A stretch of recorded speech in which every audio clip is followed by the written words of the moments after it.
Hey, how's it going, YouTube? How y'all doing today? I got a load of feed on its way over here in about 2 hours. It'll be here. It's going to be that cookie meal stuff. It's going to be a mix of all sorts of. It's almost human grade. Well, it's all the stuff that the people couldn't eat, like cookies, candies, tortillas, bread, all that stuff ground together. But yep, I'm gonna have that here pretty soon. It's gonna be 14% protein. But yeah, this animal right here needs to go to market. I got several animals ready to go to market. This is one of the small little black Angus heifers. She lets me pet her when she's eating.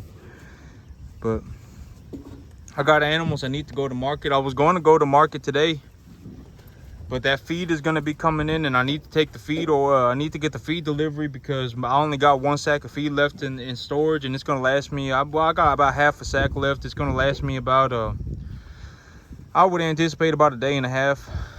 I got a little bit more, just about 1 sack of feed left in storage, just a little bit more than a half, maybe about 3/4. And it's going to last me about 1.5 days. So I'm going to get that cookie meal in. So next week, I'm going to start liquidating these animals. I'm going to start taking them to market next week. Over this past week, I have been taking a very, very, very hard look at my business plan to kind of make a plan for my future of what I anticipate to do. One of these things that I can do instead of raising heifers is that I can raise steers. Steers cost more than heifers, so if I make too much money, right? If I make too much money on these cattle and I need to invest more capital, if I'm in a situation where I make too much money, I do extremely well and I make too much money, I can purchase number one graded animals, so they're going to be graded number 1. Then I can also purchase steers instead of heifers, because if I purchase steers instead of heifers, they're going to be significantly more expensive.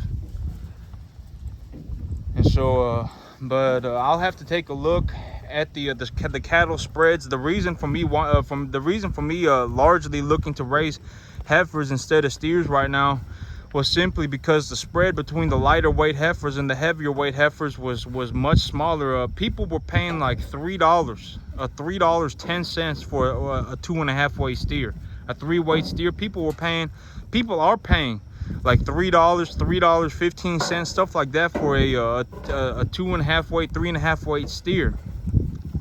And then for a 7.5 weight steer, they're paying like $2.15, $2.20.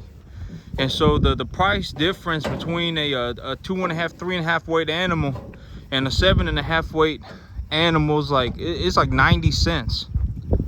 And so the spread on them was too drastic. And so that was my big reason for when I looked at my business plan. I was thinking maybe it would make better financial sense for me to raise heifers, because heifers right now, the lighter weight heifers, the 2.5, 3.5 weight heifers, they're running about, from my understanding, about $2.45 a pound at that 2.5, 3.5 weight. And then at that 7.5 weight, they're still from my understanding, they're still going at about 6.5 weight, 7.5 weight. They're still trading for over $2 a pound.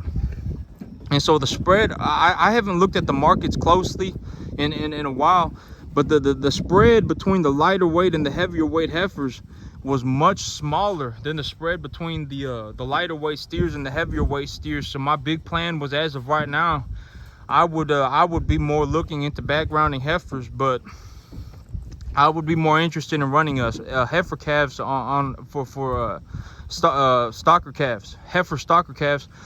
But I'll have to take a look. When I start liquidating these animals, I'll have to clear up my credit lines, and when I clear up my credit lines, I'm going to clear up my credit lines, go to a new bank, open up new credit lines, and then I'll start bringing in animals. So that's, me clearing up my credit lines and then opening up a new credit line at a bank is going to take me probably close to a week. I work a lot right now because my father had that heart attack, so I'm also having to work at the shop, and so I really only got about 110 hours a week to work, and about 70 of that needs to be at the shop. So I really only get about 45 hours a week to work here at this farm. And so I'm gonna have to take time from this farm to go to the bank to open up new credit lines. And so, yep, it's gonna take me like a week. Normally it take me 1 day. You know, if I go and I talk to a banker, usually we just shake hands right there, and they you know, say give this man some money, and then I just walk out of that bank. I'm very good at talking about money. I'm very good at, you know, I understand exactly what to ask the banker, because if I walk into the bank and I ask for $1 million, right, they're gonna say, what is this guy doing? Get out of here. No, we're not gonna give you $1 million. But if I walk into the bank and I say, hey, I would like to take a loan for $1 million, and I'll offer, you know, I got whatever. Well, I wouldn't go and ask for $1 million at a bank unless I was robbing the place, or unless I knew what I was doing. But if I was gonna go and ask for $1 million, I mean, I better have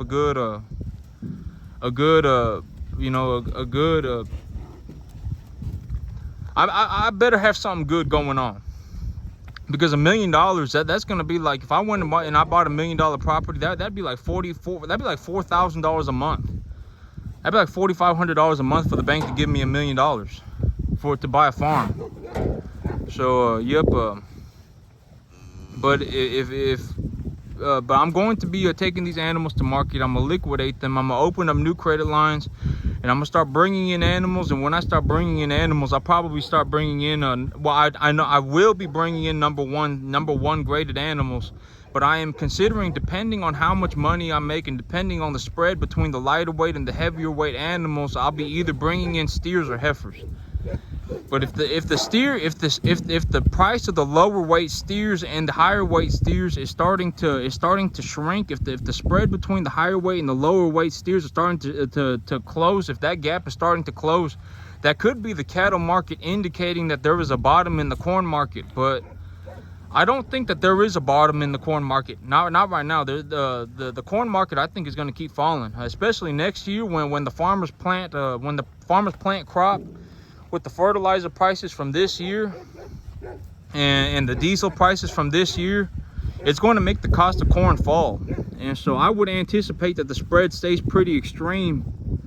There may be a short-term bottom in the corn market, but I would anticipate that the price of corn does fall more, and that falling of the corn price generally increases the spread between the lighter weight and the heavier weight animals.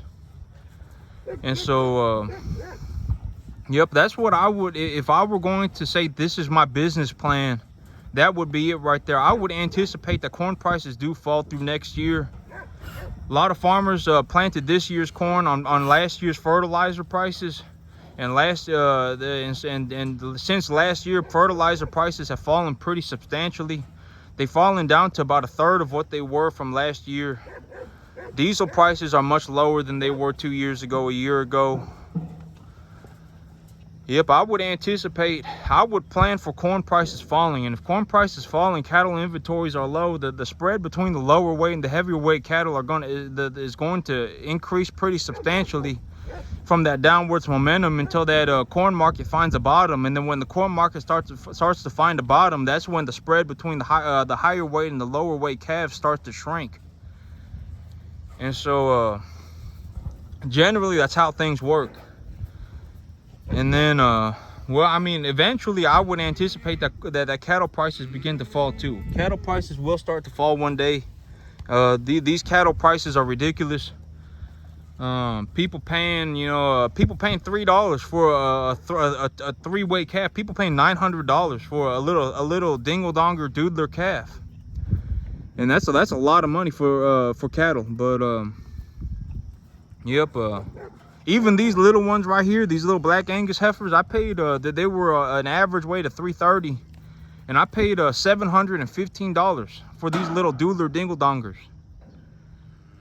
But yep, 2 years ago, this calf right here, when I bought him, he was 270 pounds. This guy right here, this monster calf right here, when I bought him, he was 270 pounds, and I paid a year ago, just under a year ago, I paid about maybe $500 for him.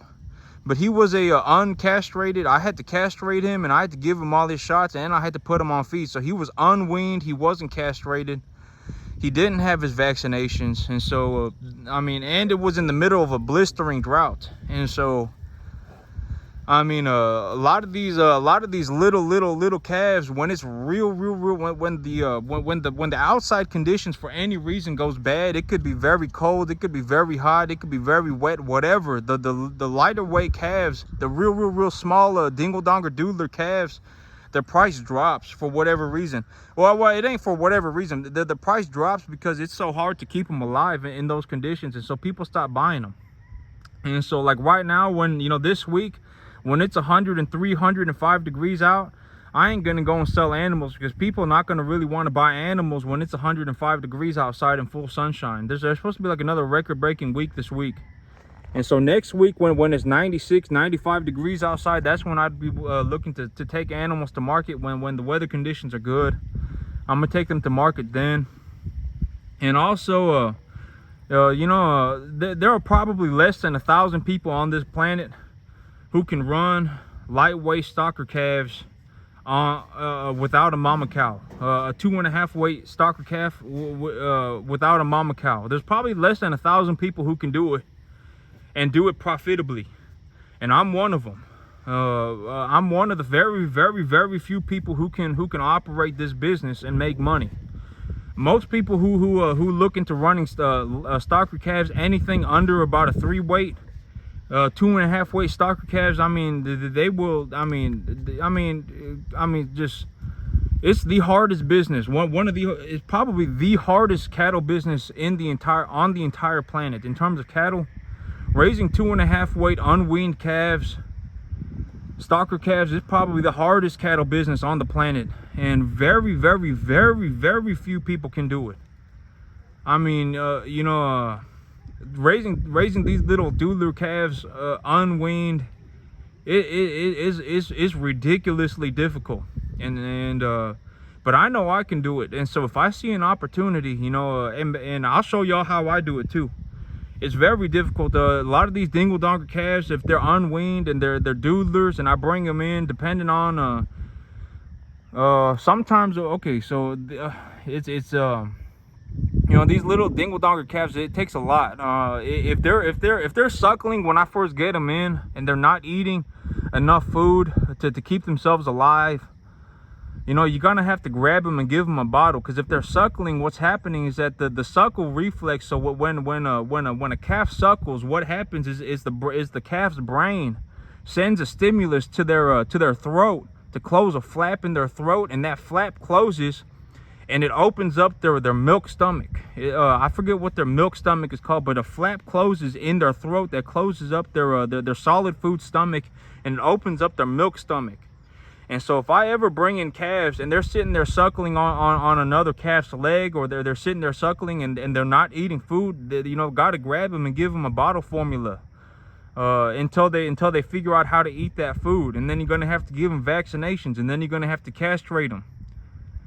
And all that stuff makes me money. And so I am one of the few people probably on the planet that can run 2.5 weight stocker calves unweaned and keep them alive and grow them out like this and keep them alive. And so, but it's very hard work. It takes a lot of effort, and it takes a lot of know-how, and it's extremely difficult. If someone said that they could raise 2.5 weight stocker calves, and I mean, they're very, I mean, if I looked at somebody and I saw what they were doing, I could tell within probably 10 seconds if they actually could do it. I'm one of the few people on the planet that can do it. And if I saw somebody else who could actually do it, I would know within 10 seconds. I mean, people can talk all the mess they want and talk about this, that. Oh man, I'm pretty. Oh man, I'm good at running cattle. But when it comes down to it, very few people can actually get the job done. And so it just is what it is. Running lightweight stocker calves is one of the hardest businesses probably on the planet. And it's probably the hardest cattle business in the entire industry, running lightweight stocker calves without a mama cow. And I mean like 2.5 weight calves. But that's it for me today, YouTube. Y'all have a good one.